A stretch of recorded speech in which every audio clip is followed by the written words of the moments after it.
Okay, today I'm going to talk about net neutrality, which I learned of probably the way most of you did. There was a little video, can't remember if it was last year, year before. It's been floating around a while. Simply titled, "What is net neutrality?" And actually, I found out about it before that because I used to visit, and I do still on occasion, askaninja.com. I was looking through his episodes, and he had one called Net Neutrality, which, if you're aware of Ask a Ninja, you know he attacked the subject by not exactly attacking the subject. But it got me curious. Okay, what is net neutrality? So I looked it up, and seemed like a fairly obvious thing that most people would oppose, which meant that, of course, nobody was opposing it because they assumed everybody else was. Which seems to be the one major problem we have with issues regarding the internet or regarding opinions in general. It's the old adage, opinions are like assholes, everybody has one. Well, the unfortunate addition to that is that while everybody has one, everybody also thinks that everybody else is acting on them. So, of course, we get a free pass. It's like, oh no, they'll do it, they'll take care of it. And for some dumb reason, we seem to think that the they, a lot of times, are the companies. It's just like, oh, well, yeah, see, the goodwill fairy bapped us on the head with her wand there, and so we're not going to do net neutrality anymore. You guys can just have it all. And I can see on the, I know this isn't going to make me very popular, but I can see on the company side why controlling the internet is a good idea. I mean, let's take a site like YouTube, where I am now. With all of the bandwidth this thing munches up, I mean, you've got, what, you've probably got 1 billion videos on here by now. If not more. You know, I don't know. I don't know what the video count on YouTube is. I don't even know if there is a place to find out. There's always going to be somebody looking at a video. Not granted every video, I hope, but there are always going to be people watching YouTube. The bandwidth that sites like YouTube alone chew up is expensive. And you've got a lot of these places that are offering unlimited internet. I mean, ask AOL. They were the first idiots to do this. Back in 3.0, one of their big things was $19.95 for unlimited internet. What'd they end up doing? Put a timer on it.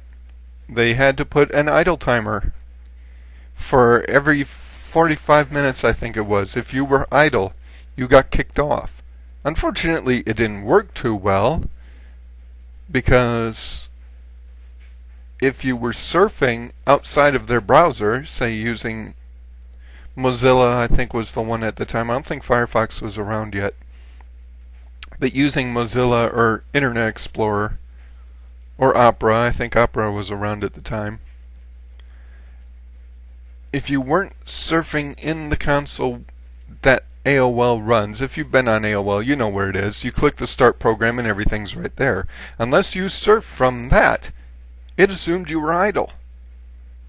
And it would kick you off after 45 minutes. Well, no, you're not idle. It's just doing anything through AOL was hell, because there were so many people on it. Granted, surfing with an outside browser didn't make things, infinitely faster, but it was a slight improvement, and that's all we needed at the time. We're not talking about DSL here, kiddies. We're talking about modems. Those little things that mom and dad have in the desk for whenever the DSL goes out, that make you complain about how long it takes to watch a video now, that little thing. That's a modem. For some odd reason, a lot of desktops still come with them. I don't know why. I've never seen anybody use them. But AOL, I have really been astonished that a lot of DSLs or a lot of providers haven't started doing what I think would circumnavigate this whole problem, because a lot of it isn't A lot of it, yes, I'll agree, probably is advertising. They want to make money. But why are they losing money is because they promise something that they can't deliver.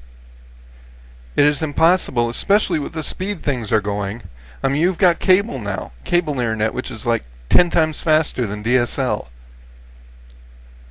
Well, gee, what does that mean? That means you can go on a torrent site, start downloading things that are 3 or 4 gigs, and have them down at the latest within the hour. But that is a shitload of bandwidth. Excuse my French. So here would be what I would propose. Put a bandwidth charge. Anybody who runs a website knows this happens. You have a set amount of bandwidth every month. You go over that, you pay so much a gig of bandwidth. I say a gig because a gig is a little bit harder to run up. A meg of bandwidth, fuck, you can do, excuse my French again. Sorry. But you can run up a meg of bandwidth fairly easily. I mean, that's just downloading an MP3. I mean, you download any standard MP3, and MP3 is about 4 or 5 megs. So, figure 5 megs, just because I'm still tired and I don't even know if I can do this math. That'd be about 200 MP3s you could download for a gig. Depending on the size of the YouTube video, you could probably watch 100 of them.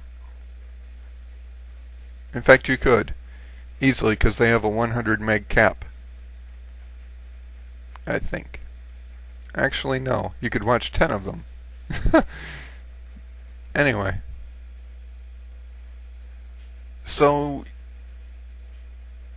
in addition to advertising, the main problem is bandwidth. So, instead of charging us and limiting what we watch, why don't you charge us for the amount that we're using? Have it on a scale. Okay, you're a gamer, you like World of Warcraft. Well, you know what? We like your pocketbook too, so you're going to pay up if you're going to be on there all day. And if we sense any inactivity, we're kicking your butt off so somebody else can use the bandwidth you're wasting. I've seen people where I've gone off World of Warcraft. There'll be somebody wherever I am sitting next to me, AFK, and I'll log back on and they're still there. They haven't moved, so there's no reason for me to think that they're doing anything but just sitting there. Now what the heck's the point? It's not like you're going to get experience sitting on your tush in Warcraft. So, I see it in Second Life. I go on Second Life, and granted, there's some places where, camping actually pays off. But still, what's the point? You're sitting on something, you're not only wasting bandwidth, you're wasting electricity, because you're not using what you're applying. So, that's my solution. I know it probably won't be popular, but you guys didn't ask for a popular solution, you asked for a solution. Obviously, since this is dealing with Virgin, I would agree. If you're going to go out and try to put the hurt on Virgin, obviously, don't pay them. Simple as that. They're a company. They have bills to pay, just like everybody else. If you stop giving them the means to pay the bills, they're going to have to listen. Maybe, if they're smart, they'll listen to me or somebody like me. I know this isn't an original idea. And say, well, okay, you folks don't want us policing it this way. Would you settle for this way? And I'm sorry, folks. You can't have your cake and eat it too. We've gone past that. It's time to pay the bar tab. You either take the fact that you're going to have some limited availability, or you take the fact that you're going to have to pay a little bit more for that service that you've been abusing for many years. It's up to you. I agree. I don't think Virgin should be limiting its content. But on the other side, if they put you in the direction of sites that they know won't crash their servers and won't give them a $2 million bandwidth bill, can't really blame them. Manelman here, signing out from Washington, USA. So take my opinion or leave my opinion. It's just up to you.